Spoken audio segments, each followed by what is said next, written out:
2 years ago, Chris Rogers and I met on a RaceRoom server, having each recently set up a sim racing YouTube channel.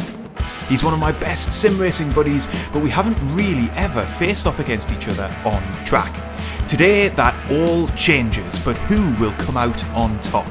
Well, we're starting side by side on the grid. Now, Chris has also produced a video of this race, so when you're done watching this, go check it out from his vantage point, because I promise you, it's an absolute belter.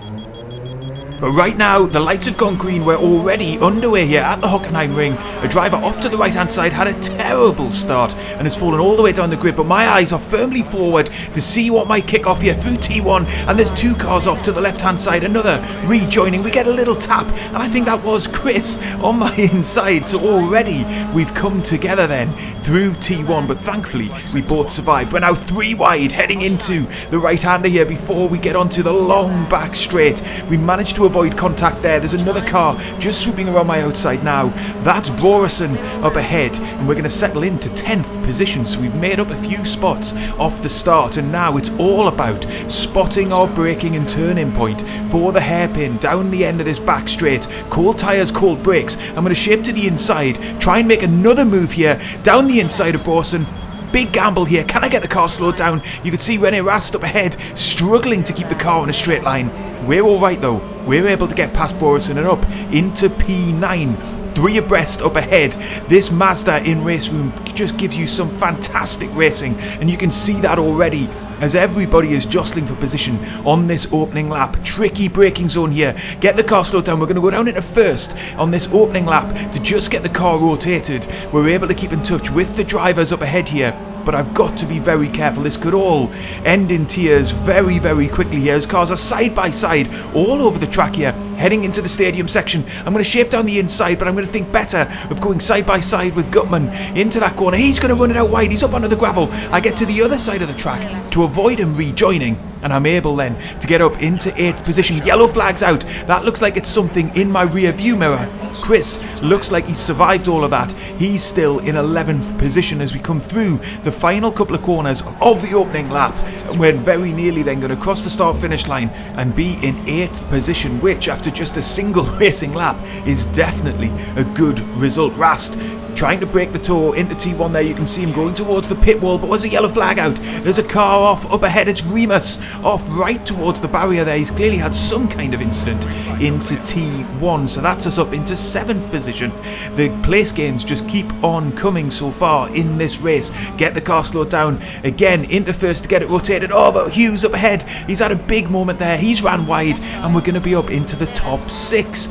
And we've barely completed more than a single racing lap. Let's take a look back then at some of those instances. Here's Olsen. He crashes out and then causes the wider incident there into T1. Then we can take a look at my pass on Broca down into the hairpin. You can see there I had the inside line, was able to swoop down his inside. Gutman then running wide through the stadium section. That allowed me to sneak on past on the outside, and thankfully he didn't rejoin into my path. And this is how Remus then lost control of the car into T1 at the beginning of lap 2. But we're going to rejoin the live action on lap 3. And you can see then we started in 13th place. We're up into 5th, but I'm coming under big pressure from Riot behind me in 6th. He's within half a second, and really I've got my eyes in my rear view mirror at the moment. Opperman is 2 seconds up the road up in 4th, but I'm coming under big pressure from behind. Chris Rogers is tucked in behind Riot as well, so he's managed to make some places up in the opening part of this race. But you can see on the radar there just how close Riot is. I've been a little bit loose through that left and right combination, and that is going to give Riot a run on me into the stadium section. He's got his nose alongside me. I can't turn in now, and that then is the position lost. I'm going to try and fight straight back though into the left-hander here.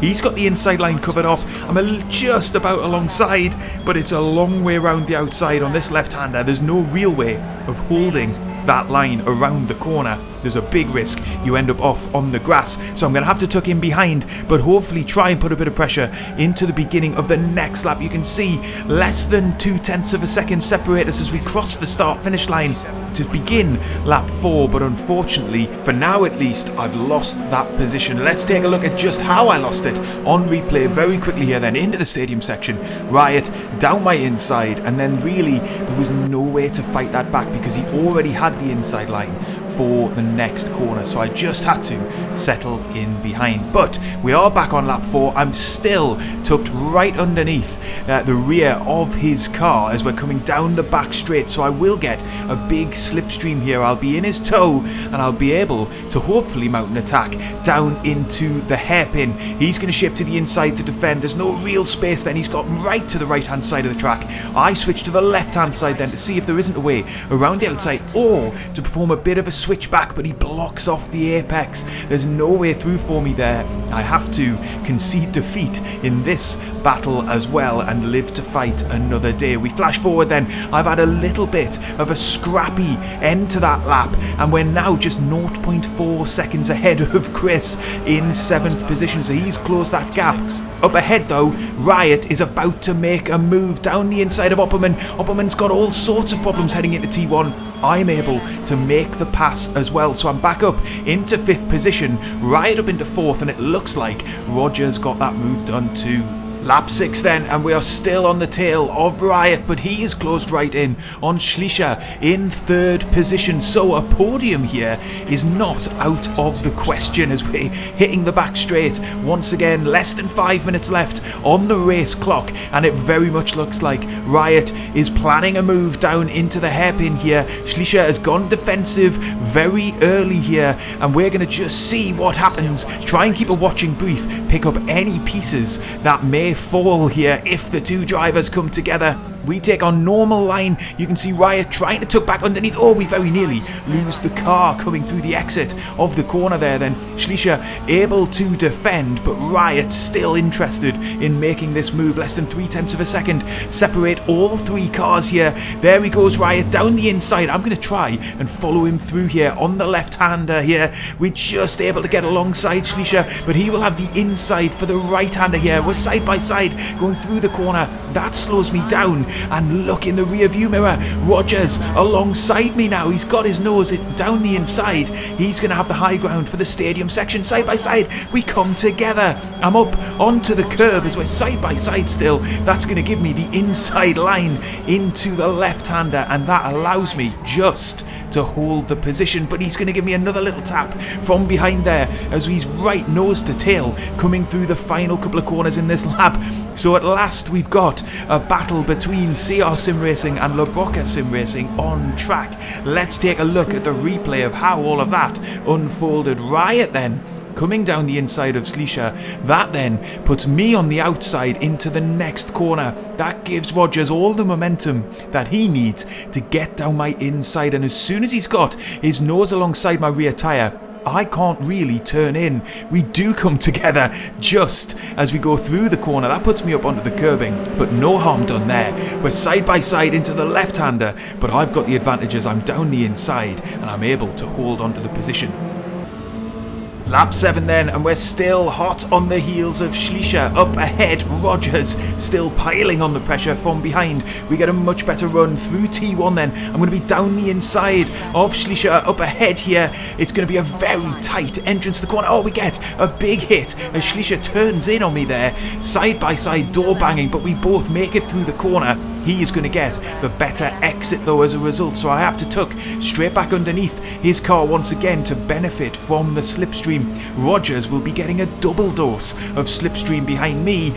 Probably half a second separating all 3 cars here. I follow Schleicher out to the right hand side, then switch back to the outside of the track. Oh, but he's going to give me a squeeze as he tries to open up the corner for himself. That's going to mean then I'm offline coming through the corner. We very nearly come together again, Rogers and I, on the exit of the corner, and unfortunately I wasn't able to make it through. Here's then a replay of that action. Lots of door banging here between the three of us, as it's such close action on track and at very high speeds. At this point, I'm just trying to find some space on track to get myself alongside Schliescher up ahead.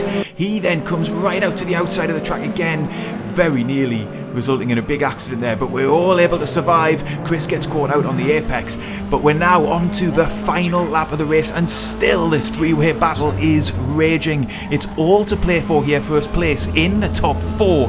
Riot is cleared off, so the podium is probably out of the question now, but I'm closing in again, heading into this right-hander. Schliescher parks his car in the middle of the track. That means I've got to try and get around his outside. This time he holds the apex. Rogers still just a matter of fractions of a second behind me as we head down the back straight. Then for a final time, I'm getting a big tow here from Schliescher up ahead. He's going to try and squeeze me out of that inside line, but this time around I'm determined I'm going to be on the inside of the corner. Rogers has gone to the left hand side. We're 3 wide, heading down the big back straight, then into the braking zone. Got to get the car down into first gear. Oh, we just managed to squeeze our car through there, but still Schliescher is on my outside, and Rogers is going to get a much better launch off the hairpin then. He's actually got a nose ahead of me now. Am I going to lose this position to Rogers on the last lap of the race? We're able to take the inside there, and Rogers just has run it out a bit wide. That's given me a little bit of breathing space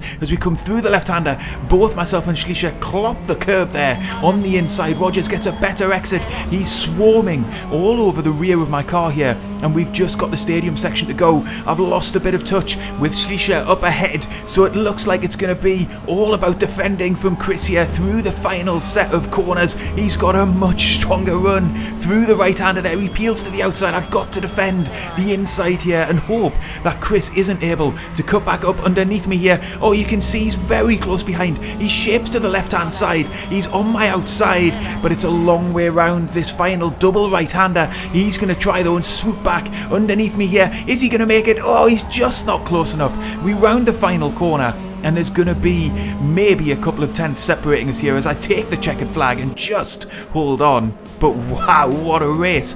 Fantastic stuff. A three-way battle, but really, for both myself and Chris, who waited a long time for this kind of racing between ourselves on a ranked server, this was just superb, and it was all about who was going to come out on top. And on this day, I was able to hold on. But let's make no mistake, Chris is a bit of a master around Hockenheim, actually. He had more pace than I did, and definitely with another lap to go, I'm sure he would have taken the position. But I was just able to hold on, and thankfully, we both made the checkered flag, because this was very, very close racing, particularly with a third driver involved. And credit to Schliescher as well for keeping things clean and for ultimately taking that 4th position.